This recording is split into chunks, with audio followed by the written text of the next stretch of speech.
Yeah, just waking up on a Saturday morning. This is my this is what I am emitting with radiation, X-rays.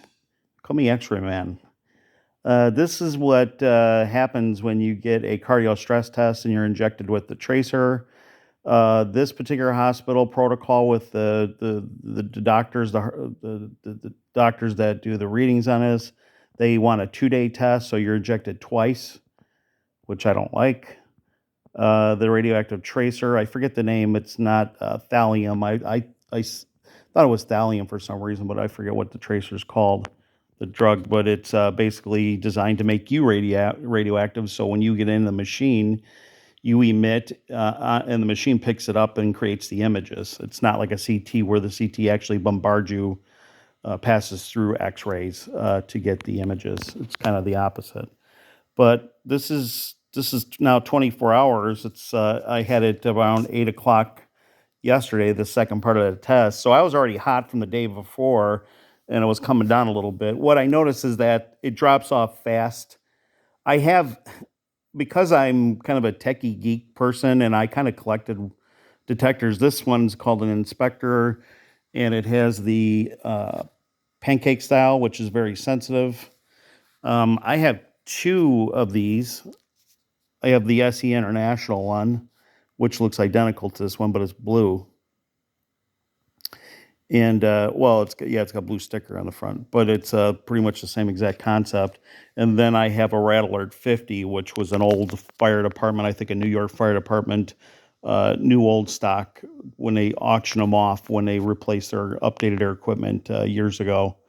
I bought it on eBay, and then when it arrived, it looked like brand spanking new. So I'm trying to stay away from my doggies and stuff like that. I know they say it's not. This is not the type of emissions that's going to cause problems. There are certain tests where they tell you to stay away from small children and pets, but I'll tell you, like, so what I notice is because I have three of these, like I said, two with the pancake, one with the let's see, I forget what the LND tube is.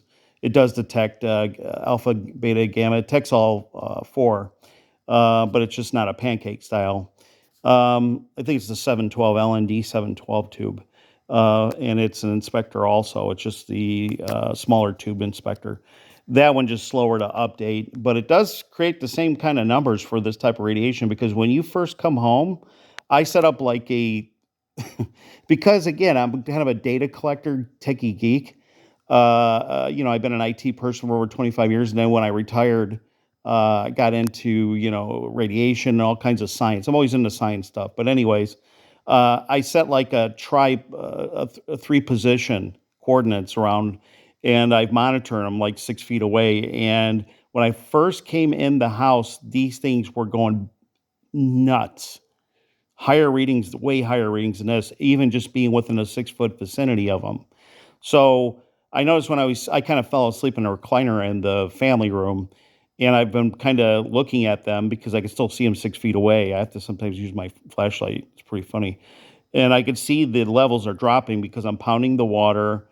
I drank coffee, and then you pass it through your urine, through your stool, but it's still a lot of it stays, in your body for a while. And the lady who did the tests at the hospital where I work, the hospital is close to a nuclear plant, and I live pretty close to a nuclear plant, so there's one in our vicinity. She says that she has people that work at the nuclear plant, the engineers, the technicians, and they even said that even 2 months later, they're still setting off the detectors, the entry detectors, the security to make sure they're not, the smuggling in or out hazardous material, nuclear material. It's still setting off the alarms. Can you get that? That's amazing. Even 2 months later, it's still setting off because they're ultra sensitive alarms. They're designed as a protocol to ensure that nobody's taking or stealing nuclear material. So it's very interesting. It's that's a to me that's amazing. What am I at? Let's see, 5,000. Let's see, 5,003 around 5,300 counts per minute. 5,320. That's over my chest again.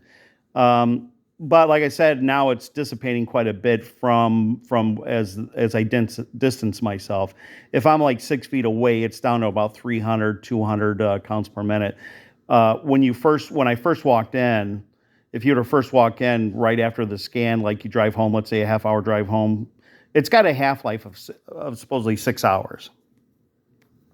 And then you're drinking and you pass it through your stool and your urine, but that's why it's good to drink a lot of water. And as you pass it through waste, it helps reduce it as well. But the fact that it's still, what she told me, that it's still setting off alarms for the engineers that work at the nuclear plant, the security alarms, for the employees entering into and exiting the plant, is just truly amazing.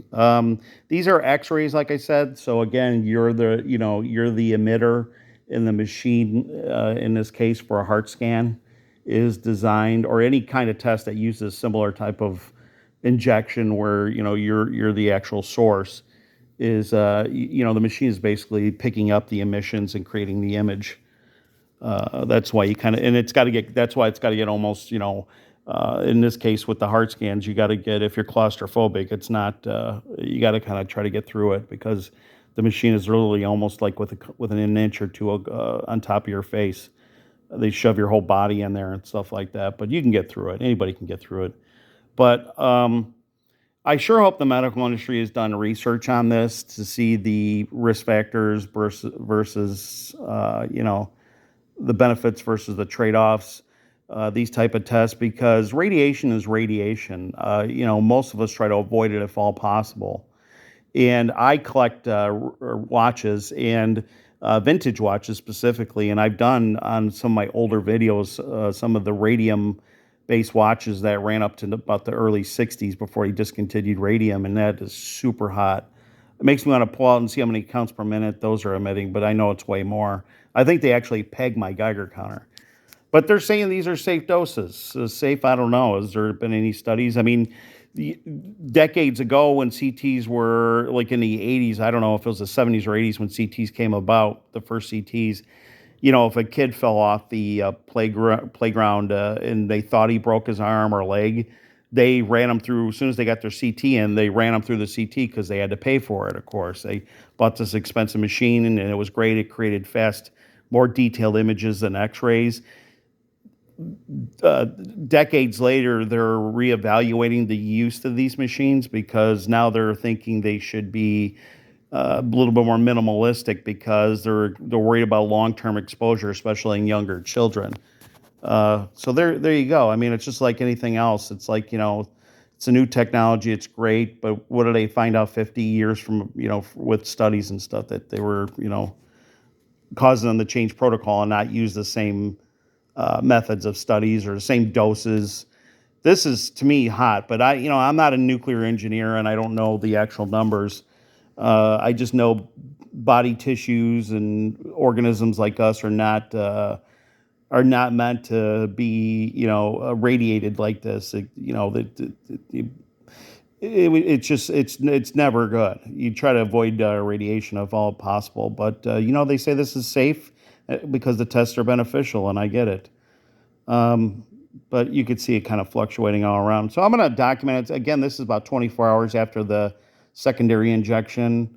It seemed like the first one I was even hotter, but that one's been calming down. So by the next day, where I had my appointment, almost they rescheduled, got me in earlier. It was supposed to be at a little bit later, almost towards the afternoon.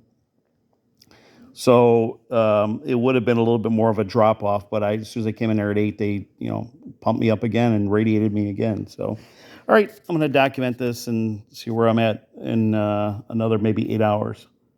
Okay, thanks.